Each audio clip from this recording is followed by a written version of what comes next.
అదిరన్ సంచ మహేశ్వరంకి అతి సమీపంలో HMDA approved villa ప్లాట్లు ఈఎంఐ మరియు బ్యాంక్ లోన్ సౌకర్యం అందుబాటులో. గోల్డ్ సిల్వర్ ప్రైసెస్ ఊరికే ఫ్లక్చుయేట్ అవుతున్నాయి. మార్నింగ్ ఉన్న ప్రైస్ ఈవినింగ్ ఉండట్లేదు, ఈవినింగ్ ఉన్న ప్రైస్ రేపు మార్నింగ్ ఉండట్లేదు. అసలు తగ్గుతుందా పెరుగుతుందా, కొనాలా వద్దా? మరోవైపేమో 3 కోట్లకి రీచ్ అయిపోతుంది కేజీ బంగారం, 4 కోట్లకి రీచ్ అయిపోతుందని కొంతమంది చెప్తా ఉన్నారు. జ్యోతిష్యులు అయితే రేపు ఉగాది నాటికి ఇప్పుడు గనక బంగారం కొన్నారంటే ఉగాది నాటికి ఏడుస్తారు, కొనకండి, ఆపేసుకుని చూస్తూ ఉండండి అని చెప్తున్నారు వాళ్ళు కొంతమంది. అసలు ఏం జరుగుతుంది, ఏమవుతుంది? ఇదంతా కావాలని కుట్ర చేస్తున్నాడు ట్రంప్. మన మీద ఈ గోల్డ్ రేట్లు సిల్వర్ రేట్లు అన్ని ఇష్టానికి పెంచి తర్వాత మనల్ని ముంచేస్తారు అని చెప్పి కొంతమంది అంటున్నారు. అసలు ఏం జరుగుతుంది? నిజంగానే గోల్డ్ సిల్వర్ ఇప్పుడు కొనొద్దా, కొనాలా? ఒకవేళ కొంటే తగ్గిపోతే పరిస్థితి ఏంటి?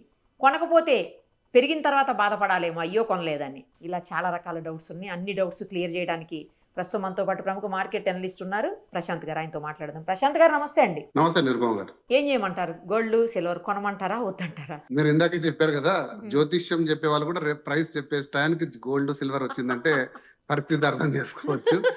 ఎవరైనా సరే పలానా రోజుకి పలానా ప్రైస్ ఉంది అని స్పెక్యులేట్ చేసే పరిస్థితి గోల్డ్ లేదండి. ఒకవేళ చెప్తున్నారంటే అంత ఫాల్స్. ఎవరు కూడా అంచనా వేసే పరిస్థితి లేదు. అసలు మనము గత సంవత్సరం మొత్తం ఒక స్థిరంగా చూసాం, గోల్డ్ గానీ సిల్వర్ గానీ బాగా ర్యాలీ అయింది. బట్ ఈ 2026 జనవరి 1 నుంచి కంప్లీట్ స్టాక్ మార్కెట్ పై కంప్లీట్ నమ్మకం కోల్పోయి, అంటే గత 2 సంవత్సరాలుగా ఎంతో ఆశాజనకంగా 2020 నుంచి 2024 వరకు స్టాక్ మార్కెట్ అలా వెళ్ళిపోయిందండి.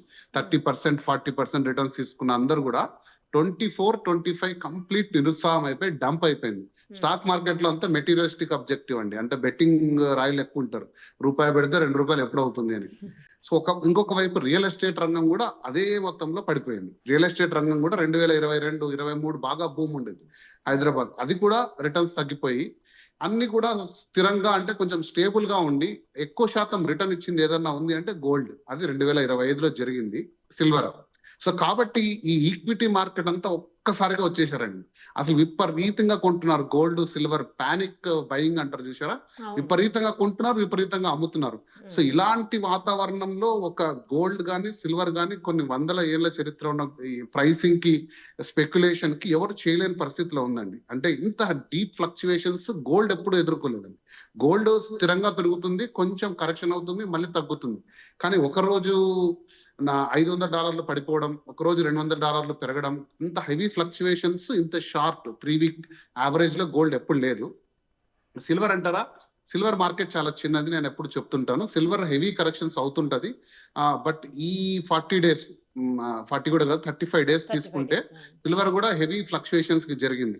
కాబట్టి ఎవరు అంచనా వేయలేని పరిస్థితుల్లో గోల్డ్ సిల్వర్ ఉంది. కాబట్టి మీరు కొద్దిగా వెయిట్ చేయండి అని నేను చెప్తాను. అంటే మీరు గిన ఒక పొటెన్షియల్ బయర్, అంటే ఆశాజనకంగా నా దగ్గర పర్లేదు, ఒక ₹1,00,000 ఉన్నాయి, దీన్ని అట్లా పెట్టుందాము, ఏమి ఇబ్బంది లేదు అనుకుంటే గోల్డ్ సిల్వర్ లో ఇన్వెస్ట్ చేయండి. అదర్వైజ్ చాలా మంది ఏం చేశారంటే, నేను చెప్తూనే ఉన్నాను వీడియోస్ లో, చాలా మంది ఉన్న గోల్డ్ తాకట్టు పెట్టడము, క్రెడిట్ కార్డులు స్వైప్ చేసి డబ్బులు తీసుకురావడము, ఎక్కడెక్కడన్నా డబ్బులు తీసుకొచ్చి గోల్డ్ సిల్వర్ పెడితే నెల రోజుల్లో డబుల్ అవుతుంది. కొద్దిమందికి అయింది. దాదాపుగా 1,80,000 తీసుకున్నారు కొద్దిమంది సిల్వర్. నేను చెప్పాను కొద్దిమందికి, అప్పుడు వాళ్ళందరూ కూడా 4 lakhs ఉన్నప్పుడు కొద్దిమంది సేల్ చేసుకున్నారు, కొద్దిమంది ఇంకా హోల్డ్ చేసుకున్నారు. సో ఇటువంటి తరుణంలో ప్రతి ఒక్కరు అప్పులు చేసుకొచ్చి మరి ఈ 1 month లో చాలా పానిక్ బయింగ్ చేశారండి. వాళ్ళందరూ కూడా మళ్ళీ పానిక్ సెల్లింగ్ చేస్తున్నారు, అరే ఎక్కువ లాస్ వస్తుందేమో, ఇంకా పడిపోతుందేమో అని. సో వాళ్ళందరికీ కూడా నేను చెప్పేది ఒకటి ఏంటంటే, ఇది లాంగ్ టర్మ్ పర్స్పెక్టివ్ లను కొనండి. అసలు మీరు ఈ మార్కెట్లోకి రావద్దండి. ఈ రోజు కొని 1 week 1 month కు డబుల్ అయ్యే స్కీమ్లు స్కామ్లు, మెటల్స్ అలా ఉండదండి. Commodity marketing is different, equity market is different. రెండింటికి మీకు తేడా తెలియకుంటే ప్లీజ్ డోంట్ ఇన్వెస్ట్. కమాడిటీలోకి రావద్దండి. మెటల్స్ అనేటి ఒక లాంగ్ టర్మ్ గ్రోత్ కూడా కాదు, ఇన్సూరెన్స్. నేను ఎప్పుడు చెప్తానండి, సిల్వర్ అండ్ గోల్డ్ అనేటివి ఇన్సూరెన్స్ అసెట్స్. మన పెద్దల తప్పటి నుంచి కూడా బంగారు అనేది, అంటే ఒక ఎకనామిక్ అడ్వైజర్స్ గా జనరల్ గా మార్కెట్ లో ఒకటి ఏంటంటే, మీ జీవితంలో ఎలా మీరు ఎంత పెద్దవారైనా కానివ్వండి, ఒక మిడిల్ క్లాస్ కానీ అప్పుడప్పుడు కలిసి 1 కిలో బంగారు కొనమని చెప్తారండి. ఇది ఒక ఎకనామిక్ అడ్వైస్. అప్పుడు కిలో అంటే మీకు ఈరోజు చాలా పెద్ద కనపడవచ్చు, కానీ 1 కిలో బంగారు, ఎందుకంటే అది మీ ఇన్సూరెన్స్ అసెట్. మీ పరిస్థితులు అన్ని కూడా చాలా ఇబ్బందులు వచ్చినా 1 కిలో బంగారు మిమ్మల్ని కాపాడుతుంది అని. అది కొన్ని వందల సంవత్సరాల నానుండి ఈ రోజు కూడా మీరు కిలో ప్రైస్ తీసుకున్నారంటే 1.5 CR ఉండే ప్రైస్ మీ ఖచ్చితంగా మీ లైఫ్ కి ఖచ్చితంగా ఒక సేఫ్టీ నెట్. ఆ రోజుల్లో ఒక 1 కిలో సేఫ్టీ నెట్టే, ఈ రోజు కూడా 1 కిలో సేఫ్టీ నెట్టే. బట్ అది 10 ఏళ్ళలో అక్వైర్ చేయండి, 20 ఇయర్స్‌లో అక్వైర్ చేయండి. But let it be your insurance asset. మిమ్మల్ని పరిస్థితుల నుంచి కాపాడే పరిస్థితుల్లో ఉండే ఇన్సూరెన్స్ అసెట్‌ని మీరు రోజుకింత కాకుండా కిలోల చొప్పున కొని నెక్స్ట్ వీక్ అమ్ముతా, నెక్స్ట్ మంత్ అమ్ముతా అంటే ఈ పరిస్థితులన్నిటికి కారణం పానిక్ బయింగ్, ఒక మ్యాడ్ బయింగ్ అండి. ఒక వెర్రితనంతో దీన్ని ఈక్విటీ మార్కెట్ లాగా చేసేసి 10 గ్రాములు కొని కిలో కొని రేపు కిలో అమ్ముతా అంటే ఈరోజు మార్కెట్ ఎలా ఉందంటే, నేను నిజం చెప్తున్నాను, సిల్వర్ కూడా విపరీతంగా కొనేశారు. వెళ్ళి వాడికే 1 కిలో మళ్ళీ అమ్మడానికి పోతే, అరే నేను ఈ రోజు ప్రైస్ కంటే 10% తక్కువ ఇచ్చి కొంటాను, ఎందుకంటే రేపు ఏమవుతుందో నాకు తెలియదు.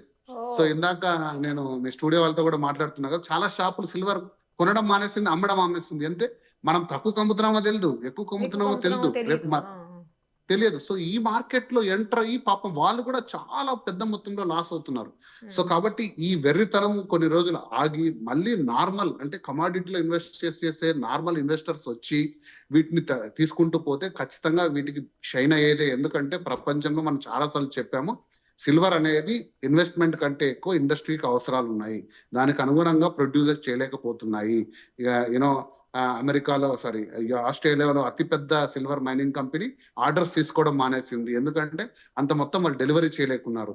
అమెరికా క్రిటికల్ మినరల్ గా పెట్టి ఆంక్షలు పెట్టింది, చైనా వాళ్ళు సిల్వర్ సేల్ చేయొద్దని ఆపేశారు. ఇన్ని దేశాలు సిల్వర్ ప్రొడ్యూస్ చేయలేనప్పుడు, ఇంత డిమాండ్ ఉన్నప్పుడు ప్రైస్ స్థిరంగా పెరగాల్సింది ఈ రోజు ఎలా అయిపోయిందంటే, సిల్వర్ కి టమాటోకి తేడా తెలియట్లేదండి. టమాటో కూడా ఒకసారిగా 2 రూపాయలకు దొరికిపోతుంది, ఒకసారి 100 రూపాయలు అవుతుంది. ఎందుకంటే బట్ దానికి కూడా ఒక రీజనింగ్ ఉంది. ప్రొడక్షన్ సడన్ గా అందరూ ఆ టైంలో ఒకసారిగా రేటు 100 రూపాయలు ఉన్నప్పుడు అందరూ దాన్ని వేసేయడం మళ్ళీ తర్వాత. సో బట్ కమాడిటీస్ లో సిల్వర్ కి గోల్డ్ కి ఎప్పుడు కూడా ఒక లాజిక్ రీజనింగ్ తో జరిగాయి. బట్ ఇప్పుడు జరుగుతున్నది కేవలం ఒక వెర్రితనంతో జరుగుతున్నదే, ఆ పానిక్ బయింగ్ అండ్ సెల్లింగ్ అండి.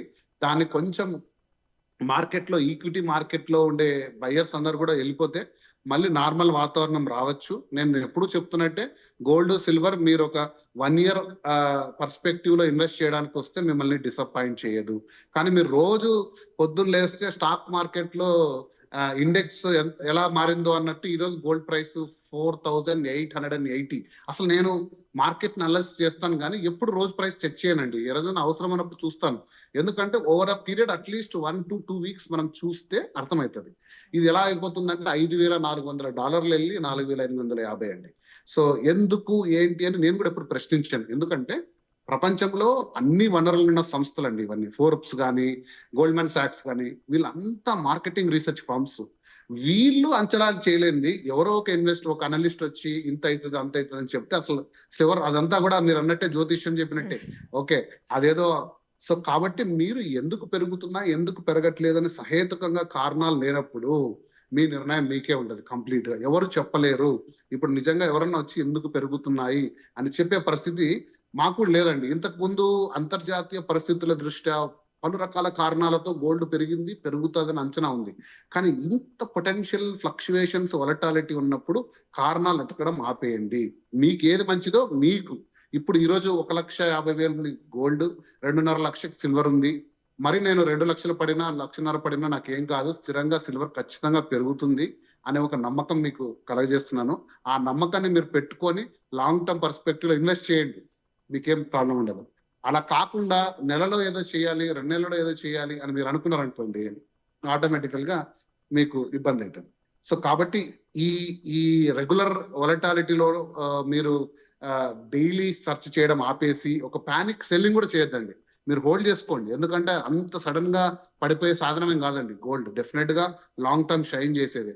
సో హోల్డ్ చేసుకోండి, తెలివిగా ఆలోచించండి. అండ్ కమాడిటీ మార్కెట్ లో ఎప్పుడు కూడా 15-20% ఆర్ 25% మాక్సిమం అండి. మీ అసెట్స్ లో 25% మించి ఎప్పుడు ఇన్వెస్ట్ చేయొద్దండి. 75% గ్రోత్ అసెట్స్ ఉంటాయి, అంటే మ్యూచువల్ ఫండ్స్ కానీ, ఎఫ్డీస్ కానీ, చిట్ ఫండ్స్ కానీ, ఇంకా పలు రకాల సాధనాలు, అందులో ఇన్వెస్ట్ చేసుకోండి.